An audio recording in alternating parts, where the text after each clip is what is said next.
Shalom Makah Bashamayim Bahasham Bamashiach Yahawashah. Giving all praises to the Abinah Yahweh Bahasham Bamashiach Yahawashah. I just wanted to get into a couple of verses today about knowledge.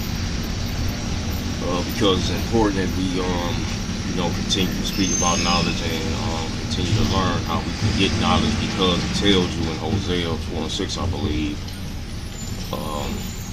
that our people are destroyed for lack of knowledge. So if we want to be no longer destroyed, then we need to understand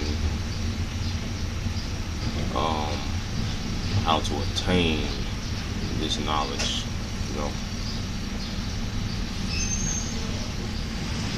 But this is Proverbs 14:7. It says, go from the presence of a fool. So like they go from the presence of a foolish man when thou perceivest not in him lips of knowledge. So if you don't perceive that a man is speaking to you as far as knowledge goes, it's really a waste of time. It's Proverbs 14:7. This is Proverbs 15:5. It say, a fool despiseth his father's instructions. So we can see from these two verses that knowledge is also instructions, right? Say, a fool despiseth his father's instructions, but he that regardeth reproof is prudent. And the laws and statutes and commandments are the reproof that the Most High has given us, the correction through which he is, the laws are the thing in which the Most High is correcting us through, and that is the instructions that he gives us, in order to live a righteous life, in order to live by the guidelines of what he says is righteous and good and just and holy. Alright, so I'm going to go to Sirach 33. Actually, no, I'm going to go to, this is Isaiah 33 and 6. It says, and wisdom and knowledge shall be the stability of thy times, and strength of salvation. The fear of Yahweh is his treasure. So, wisdom and knowledge is, which it tells you, I'll go there real quick. Wisdom and knowledge, that's what's going to keep us stable, keep us put together, because if you don't have the wisdom and knowledge of the Most High, this world can literally drive you crazy if you let it. So I'll go to Sirach 1:25 and 26. It says, the parables of knowledge are the treasure of wisdom. See, and we were just talking about treasures in Isaiah 33:6. Wisdom and knowledge will be the stability of our times, and strength of salvation. The fear of Yahweh is his treasure. So it's a treasure to fear the Most High. And we're going to go in a little bit farther. It says, Sirach in the Apocrypha 1:25, the parables of knowledge are in the treasures of wisdom, but godliness is an abomination to a sinner, because a sinner is not going to want to hear what you're saying. Like it talks about prophesying to us lies, speaking of smooth things for the people that don't want to hear the truth because they don't want to change. And let me get that real quick. One second.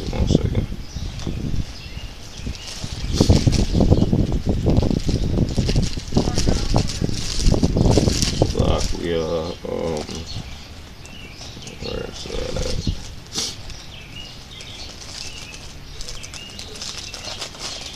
Here we go.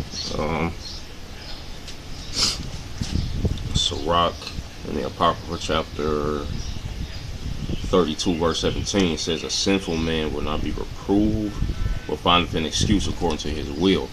And that's why it says in Sirach 1:25, it says the parables of knowledge are in the treasures of wisdom, but godliness is an abomination to a sinner, because they don't want to be reproved. They want to find an excuse according to their will, But getting back on topic, it says that in verse Sirach 1:26, if thou desire wisdom, keep the commandments, and Yahweh will give her unto you.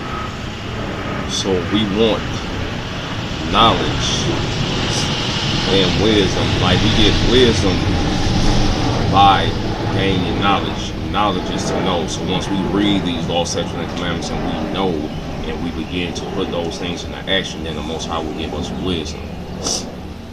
You see? But yeah, like it says in, we'll go back here for a second in Proverbs 14:7. It says, go from the presence of a foolish man when thou perceivest not in him the lips of knowledge, because you don't want to. It said something about if you deal with a person on their level, you become like unto them. You know what I'm saying? Like, if you don't deal with a fool according to his folly, and if you speaking to someone foolish, they're going to sooner or later get you involved into their foolishness. You know what I'm saying? And so what he's saying is, if you see not in someone wisdom, to go away from them. And it also tells you, if you find a man that of wisdom, or if you find a wise man that you know to keep the commandments, to where your foot out is the doorstep. So you seek the knowledge, you seek the wisdom and commandments and the laws. Well, you seek the laws and commandments and put them into action, and the Most High will give you wisdom. And we need wisdom in order not to be destroyed, to come up out of this place, right? And this is important. I know I speak on that a lot, but we need that so much that if we want to get out of this position that we in this captivity, that it's very important for us to understand what we need to do to get out of this place. It's Hosea 4:6. It says, my people are destroyed for lack of knowledge, because thou hast rejected knowledge. We rejected the laws and commandments. That's the knowledge. It says, I will also reject thee. So we have to understand that we have to come back to the laws to be stable, and we can even go there real quick to show how it's talking about being stable when we're dealing with the laws and commandments. It said, blessed him that walk not in the counsel of the ungodly, nor standeth in the way of sinners, nor sitteth in the seat of the scornful, but his delight is in the law of Yahweh, and in it doth he meditate day and night. And he shall be like a tree planted by the rivers of water, that bringeth forth his fruit in his season. His leaf also shall not wither, and whatever he does shall prosper. You see that? So if you planted a tree by a river of water, it's going to constantly get that food that it needs to be strong, to stay strong, and be stable. And that's the same way it is with us keeping the laws. If we keep the laws on our mouth, on our mind and in our heart, you know what I'm saying, then we'll have that stability and that foundation that we need to stay strong through whatever comes our way. It's just a little that I want to go into on living wisely, and actually, let me go back to that real quick. Well, not back, but let me go to that and Deuteronomy, because we're talking about dealing with knowledge in order to be able to come out of this position that we're in. And I always go to Deuteronomy chapter 30, verses 1 through 3. It says, and it shall come to pass when all these things are come upon thee, the blessing and the curse which I have set before thee, and thou shalt call them to mind among all the nations whither Yahweh thy power hath driven thee, and shall return unto Yahweh thy power, and shall obey his voice according to all that I command thee this day, thou and thy children, with all thy heart and with all thy soul, that then Yahweh thy power will turn thy captivity and have compassion upon thee, and will return and gather thee from all the nations whither Yahweh thy power have scattered thee. If any of thine be driven to the utmost parts of heaven, from thence will Yahweh thy power gather thee, and from thence will he fetch thee. So that's the thing, we have to come back to the law, statutes, and commandments, because that is our knowledge, wisdom, and stability. So like as it says in Isaiah 33:6, that will be the stability. That's the thing that will keep us stable, like it says in Psalms chapter 1 verses 1 through 4, that will keep us stable. It will be the stability of our times, and it will keep us stable as that tree that is planted in